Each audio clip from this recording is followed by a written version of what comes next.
Assalamualaikum warahmatullahi wabarakatuh. Salam rakyat cerdas. Saya melihat berseliweran video pada waktu acara Show of Force bulan Bung Karno di GBK. Ya, salah satu yang sangat nggak pantas adalah pembacaan puisi dari Butet Kartarajasa. Meskipun saya dengan Pak Butet itu juga sama-sama tinggal di Jogja, ya kan. Cuma saya berani menyindir apa yang dibacakan Bapak Butet Rajasa, Bapak Butet Kartarajasa. Kok angel banget nyebutnya loh.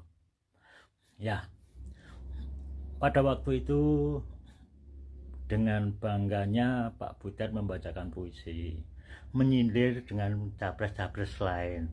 Itu nggak perlu saya sebutkan, mungkin netizen tahu dan lihat videonya, karena banyak sekali video muncul pada waktu bulan Bung Karno itu. Seharusnya kalau membacakan itu tolong semuanya juga dikritik. Jangan cuma yang dikritik Anies, ya kan, Baswedan sama Pak Prabowo. Sementara Ganjar nggak ada kritikan sama sekali. Nah, ini kan sama saja yang membunuh karakter lawan-lawannya. Itu nggak etis, nggak bermartabat, ya kan. Jujur, saya kurang begitu suka dengan perpolitikan yang dilakukan oleh rezim sekarang ini, ya kan. Nggak berimbang, dan semua video-video yang dari narasi buzzer itu rekayasa semua, settingan semua, pencitraan semua, ya kan. Nggak ada itu. Inilah yang bikin negara ini jadi kacau, terjebak dengan hutang, terjebak dengan infrastruktur, terjebak dengan kampanye yang narasinya bohong-bohongan, settingan, ya. Ini yang bikin kacau demokrasi, ya kan, merusak politik kita yang harusnya bermartabat, tapi sekarang udah dibikin hancur-hancuran, ya kan. Nggak ada seperti itu, ya kan. Nggak bisa ditolerir di negara NKRI ini. Belum waktunya kampanye sudah bagi-bagi uang, bagi-bagi sembako. Apaan ini, ya kan. Safari kampanye, belum ada waktunya untuk safari. Capres sudah belusuan ke pasar-pasar, bagi-bagi uang, bagi-bagi sembako.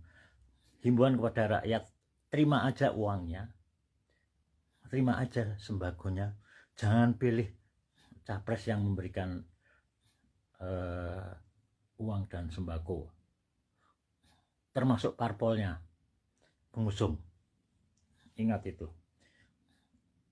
negara ini masih pengen ada harapan untuk berubah.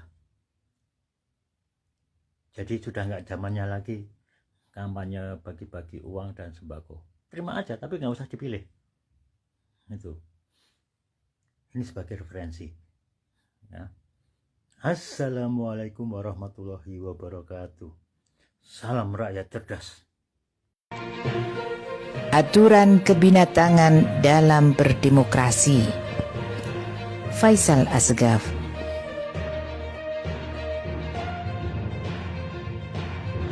Saya dan mungkin mereka yang masih waras di Republik ini sangat memahami bahwa keadilan dan kejujuran menjadi rujukan mutlak dalam bernegara.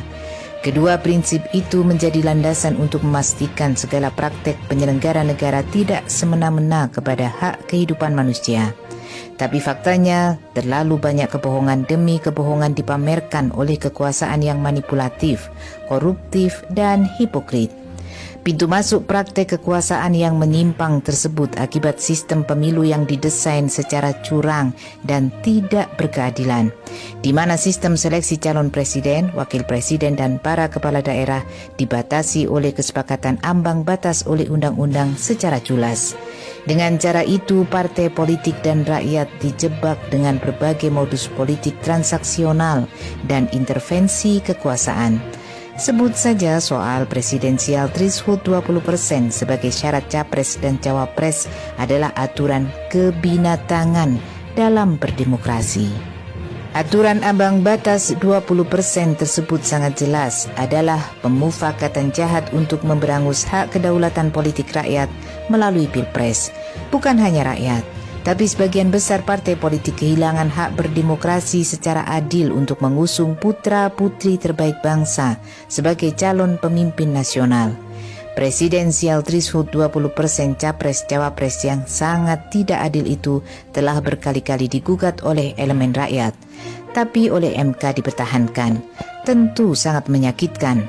Mahkamah Konstitusi yang mestinya bersikap adil justru berperan sebagai penjaga kepentingan oligarki dan kekuasaan yang rakus dan buas. Harus ada keberanian menggalang solidaritas seluruh elemen rakyat melakukan perlawanan, menghentikan aturan yang sangat berwatak kebinatangan, sebab presidensial threshold 20% sangat jelas dan terang telah dibuat dan dipertahankan oleh mereka yang tidak jujur dan adil dalam bernegara. Itu adalah praktek nyata politik kebinatangan dalam berdemokrasi, di mana semakin kuat aturan itu dipertahankan, maka tidak akan ada perubahan. Rakyat harus dibangkitkan untuk menghentikan aturan kebinatangan itu, agar demokrasi melalui pilpres tidak dibajak secara semena-mena oleh penguasa dan komplotan oligarki. Jika tidak ada tindakan tegas dari rakyat, maka kita telah membiarkan republik ini dikelola secara tidak jujur dan tidak beradab, di mana demokrasi hanyalah kamuflase untuk menipu dan menindas hidup rakyat. Hapus aturan kebinatangan presidensial threshold 20%. Bersatulah seluruh rakyat yang masih punya sikap kemanusiaan dan kejujuran. Turun ke jalan, lakukan perlawanan pada MK.